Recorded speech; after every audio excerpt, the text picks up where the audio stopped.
गणपति की प्रतिमा को जब ध्यान से देखेंगे तो आपको बहुत सारे तथ्य समझ में आएंगे। जो हाथी का सिर है वो बुद्धि का प्रतीक है। हमको सिखा रहा है गणपति उत्सव जो बार बार इस देश में आता है कि हमको बुद्धिमान होना है। कान बड़े बड़े हैं, और कान कितने बड़े हैं आप देखिए। पहले गेहूं को खरीदते थे, खरीद करके उसको साफ करते थे, और जो साफ करते थे वो ऐसे ऐसे छान के करते थे, सूप से साफ करते हैं। भगवान गणेश के जो कान सूप जैसे हैं वो हमको ये बता रहे हैं कि जैसे सूप में छान छान करके कंकड़ को बाहर किया जाता है और साफ गेहूं को अलग करके इधर रख लिया जाता है, ऐसे ही जब हम समाज में निकलते हैं तो बहुत सी अच्छी बातें भी कान से आएंगी, बहुत सी खराब बातें भी आएंगी। सारी बातों को जीवन में ग्रहण नहीं करना है। जो खराब बातें हैं, जो असत्य बातें हैं, जो दिमाग को खराब कर देने वाली बातें हैं, जो stress, anxiety, depression, hyper tension देने वाली बातें हैं, अवसाद और तनाव देने वाली बातें हैं, कान से उसको भीतर मत जाने दो, छान करके उसको बाहर कर दो, सत्य बातों का ग्रहण कर लो। ये गणपति के कान हमको बता रहे हैं।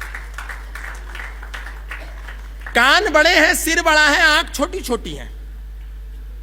वो हमको ये सिखा रही हैं कि व्यक्ति को जीवन में सूक्ष्म दृष्टि रखनी चाहिए, व्यक्ति को जीवन में दूर दृष्टि रखनी चाहिए। जब हम दूर दृष्टि, दूर देखना चाहते हैं तो दूरबीन जब आंख पर लगाते हैं तो आंखें ऐसे मींच लेते हैं, जितना छोटा करेंगे दूर का दिखेगा। गणेश हमको सिखा रहे हैं कि हमें दूर दृष्टा होना चाहिए, दूर देखना चाहिए। चिंतन हमारा ऐसा होना चाहिए कि हम आगे का सोचें। हम त्वरित देखते हैं, अभी क्या मिला। तीक्ष्ण दृष्टि, सूक्ष्म दृष्टि हमको अपने जीवन में रखनी चाहिए। सारे भगवान, चाहे हनुमान हो, चाहे शिव हो, चाहे राम हो, चाहे कृष्ण हो, किसी का पेट बाहर नहीं है। सबके सिक्स पैक ऐप बने हैं, सबके पेट फ्लैट हैं, लेकिन गणपति दुनिया में एकमात्र ऐसे देवता हमको दिखाई दे रहे हैं जिनका पेट इतना बड़ा है। वो हमको शिक्षा दे रहे हैं, वो हमको सिखा रहे हैं कि रहस्यों को पेट में दबा लो, रहस्यों को बाहर मत बताओ। बहुत सारे लोग कहते हैं कि महिलाओं के पेट में बात नहीं पचती। इसका मतलब क्या है? बात कोई पेट में थोड़ी पचती है, कोई वो भोजन थोड़ी है कि जो डाइजेस्ट होता है। एक उदाहरण है ये कि पेट में बात को दबा लें। इसीलिए जो गणपति जी का बड़ा पेट है वो हमको ये शिक्षा देता है कि हमको रहस्यात्मक बातों को दबा करके रखना। गुह्यम च गुह्यति, गुप्त बातों को गुप्त रखना है। ये गणपति का जो बड़ा पेट है ये हमको शिक्षा देता है। और जो सूंड है वो हमको शिक्षा देती है कि हमको शक्तिशाली भी होना है और सरल भी होना है। कैसे?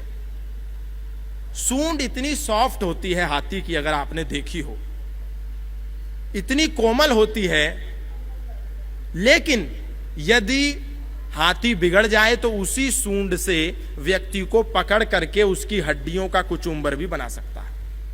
यानी गणपति भगवान हमको कह रहे हैं कि व्यक्ति को सरल होना है लेकिन कायर नहीं होना है, सरल होने के साथ साथ शक्तिशाली भी होना है। लेकिन हिंदू समाज ये समझने को तैयार नहीं।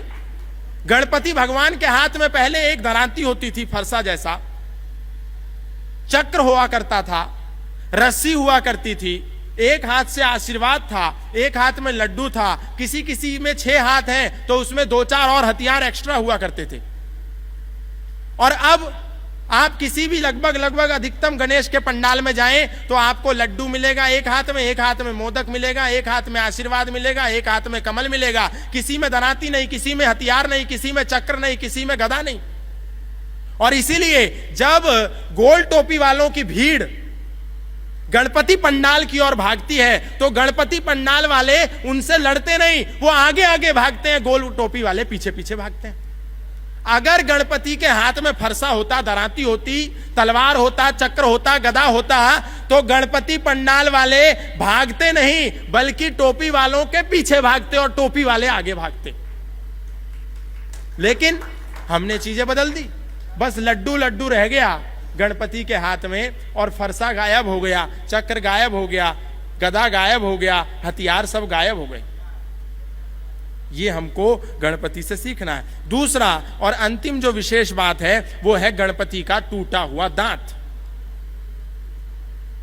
ये टूटा हुआ दांत हमको ये प्रेरणा देता है कि हमको अपने अहंकार को पीछे रखना है, अहंकार पर विजय करनी है, बड़े लक्ष्य हेतु व्यक्तिगत अभिमान का त्याग करना है। ये एक दांत उनका हमको सिखा रहा है कि यदि अपने को पीछे रख करके कोई बड़ा लक्ष्य, समाज का लक्ष्य, राष्ट्र का लक्ष्य हम साध सकते हैं तो हमको वो साधना चाहिए। गणपति के पूरे इस व्यक्तित्व में, पूरे चरित्र में, पूरी आकृति में, पूरे चित्र में हमको इतनी बड़ी प्रेरणा है, लेकिन हमको ये समझ में नहीं आ रहा। रस्सी है उनके हाथ में, किसी देवता के हाथ में रस्सी नहीं है, आपने देखी कि नहीं रस्सी? तो जो हाथ में रस्सी है वो हमको बता रही है कि हमको मर्यादा की रस्सी में बंधे रहना है, मर्यादा से बाहर नहीं जाना है। अब कोई विचार करे, चिंतन करे कि गणेश जी इतने भारी हैं, गणेश जी इतने बलशाली हैं, गणेश जी का वजन इतना सारा है, और गणेश का जो वाहन है वो जरा सा है, वो है चूहा। गणेश अगर चूहे पे बैठ जाए तो चूहे की चटनी बन जाए। सत्यता तो यही है, प्रैक्टिकल बात तो यही है। ये बहुत हाइपोथेटिकल बात होगी कि हम कहें कि गणेश चूहे पर बैठ करके विचरण करते होंगे, ये बहुत झूठी बात हो जाएगी।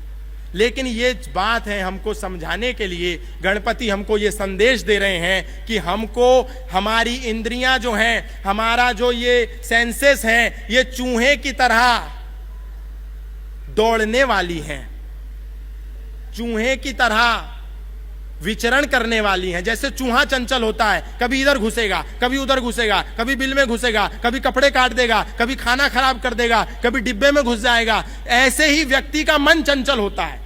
व्यक्ति का मन इतना चंचल होता है कि आज हम 5 मिनट पद्मासन लगा करके कमर गर्दन सीधी करके नहीं बैठ सकते। आज हमारे अंदर चंचलता इतनी ज्यादा, आज हम इतने ज्यादा चंचल हैं कि हमारा मन केंद्रित नहीं हो सकता, क्योंकि हम 30-30 सेकंड की रील देखने के आदी हो गए हैं। 30 सेकंड में हमारा विचार बदलता है, और जो व्यक्ति सुबह से लेकर शाम तक 30-30 सेकंड की 300 रील देखता हो, क्या वो मन को एकाग्र कर सकता है? क्योंकि 300 बार उसका मन बदला है, 300 बार नया विषय है, 300 बार विषय अलग है। इसकी गंभीरता को हम नहीं समझ रहे। ये आने वाले समय में हमारे कंसंट्रेशन को इतना खराब कर देगा कि व्यक्ति कंसंट्रेट नहीं कर सकता किसी विषय पर 5 मिनट, क्योंकि हर 30 सेकंड में सब्जेक्ट चेंज, हर 30 सेकंड में सब्जेक्ट चेंज। अभी अमेरिका के बारे में बता रहे थे, अभी कोरोना के बारे में बताने लगे, फिर उसके बाद हिंदू मैथमेटिक्स के बारे में बताने लगे, फिर उसके बाद कॉमेडी की वीडियो आ गई, फिर उसके बाद पॉलिटिक्स आ गई, फिर उसके बाद धर्म आ गया, फिर कुछ आ गया। कंसंट्रेट कहां से होगा? इसीलिए गणपति कह रहे हैं कि चूहे रूपी अपनी इंद्रियों पर शासन करना है, उस पर आरूढ़ होना है, उस पर बैठ जाना है। जैसे चूहा चंचल होता है, हमारा मन चंचल है, हमारी इंद्रियां चंचल हैं। अभी गुलाब जामुन खा लूं, डायबिटीज है, गुलाब जामुन खा लूं। महिला को बीमारी है, गोलगप्पे खा लूं, टिक्की खा लूं, चाट खा लूं। ब्रेन में ट्यूमर है, लेकिन ये कर लूं, वो कर लूं, ऐसा कर लूं, वैसा कर लूं, अभी इधर चला जाऊं उधर। तो ये क्या है? ये चंचल मन है। चूहा चंचलता का प्रतीक है। हमको चंचल मन पर आरूढ़ होना है, बैठना है, शासन करना है। जैसे गणेश भगवान चंचल रूपी चूहे के ऊपर आरूढ़ होकर के बैठे हुए हैं। ये संदेश है हिंदू समाज के लिए, हम इसको समझना नहीं चाहते। और जो ये काम कर लेता है, बात को पेट में पचा लेता है, अच्छी बातों को सुनता है, बुरी को छोड़ देता है, बुद्धि से बुद्धिमान होता है, दूर दृष्टि रखता है, अहंकार को नीचे रखता है, शक्तिशाली भी होता है, उसी के पास रिद्धि भी रहती है, उसी के पास सिद्धि भी रहती है, उसी के पास प्रॉस्पेरिटी रहती है, उसी के पास सक्सेस रहता है। यह गणपति का सबसे बड़ा उदाहरण है। जिसके पास सुनने की क्षमता, जो बोलता ज्यादा है सुनता कम है। गणेश कह रहे हैं सुनना ज्यादा है, बोलना कम है। जिसके पास ये होगा, जिसके पास अहंकार कब्जे में होगा, जिसका इंद्रियां कब्जे में होंगी, जिसकी बुद्धि तेज होगी, जिसकी दृष्टि सूक्ष्म होगी, जिसका मन एकाग्र होगा, और जिसका इस मन रूपी चंचलता पर शासन होगा, उसी के पास रिद्धि रहेगी, उसी के पास सिद्धि रहेगी, उसी को सक्सेस मिलेगी, उसी को प्रॉस्पेरिटी मिलेगी। गणपति इतना बड़ा संदेश दे रहे हैं, और हमने इतने बड़े मैसेज को, इतने बड़े संदेश को हमने इतना संकुचित कर दिया कि बस भोग लगाओ, परिक्रमा करो, डीजे बजाओ, नाचो और फिर नाच करके वापिस अपने घर पर चले जाओ और अगले बरस तू जल्दी आ गणपति बप्पा मोरया। यहां पर शुरू होकर के यहां खत्म हो जाता है।